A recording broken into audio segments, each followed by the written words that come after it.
I'm overdoing right. 20-something crisis. I get out of bed too late. Singing was always the ultimate goal for me. That was what I've been wanting to do since I was like 5. When I tell people I'm half Swiss, they're like, oh my gosh, what's it like in Sweden?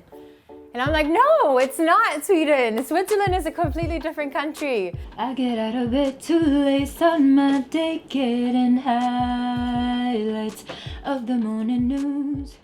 I'm always like, oh, do you know the story of Heidi? And I'm like, that's where, like, my dad's from Mainfeld, that's where Heidi's from. For me, it's constantly just, trying to find out more about myself. What is my purpose? And I think that translates into the music. For any mixed kid, they're always a bit like, oh, where exactly do I fit in? But I've been based primarily here. My whole family's been here. Even then, I still don't feel 100% Singaporean. Do you know what I mean? And there are just certain aspects of things, I think, in terms of food, and because my dad's a chef. My palate is very much Swiss. Like, I love cheese, I love breads, I love pasta.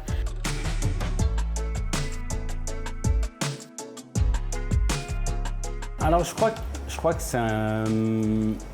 depuis le moment où les gens rentrent dans le restaurant, ils se sentent un petit peu, ils voyagent un petit peu. Les gens sont très curieux, ils posent beaucoup de questions. Alors bon, la décoration, évidemment, on a les coucous qui ont un historique, bien sûr, des montagnes, un historique horloger en Suisse. Alors on a adapté notre menu, évidemment, on a commencé avec une carte qu'on a un petit peu adaptée.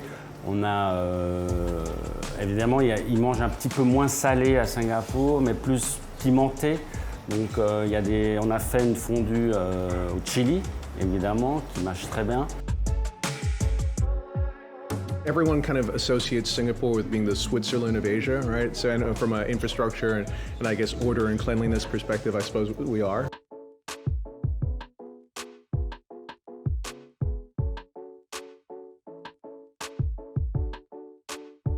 I think most Singaporeans have a very positive impression of Switzerland as a highly developed country, whether economically or culturally. And to be compared to such an advanced society is something that most Singaporeans are quite happy to do, to be proud of. Yeah, I would just also add that our Singaporean leaders and policymakers, they go on frequent study visits to Switzerland to learn about different things, whether it's Swiss entrepreneurship of the companies, whether it's the vocational training and education system. So Switzerland's really an inspiration to Singapore.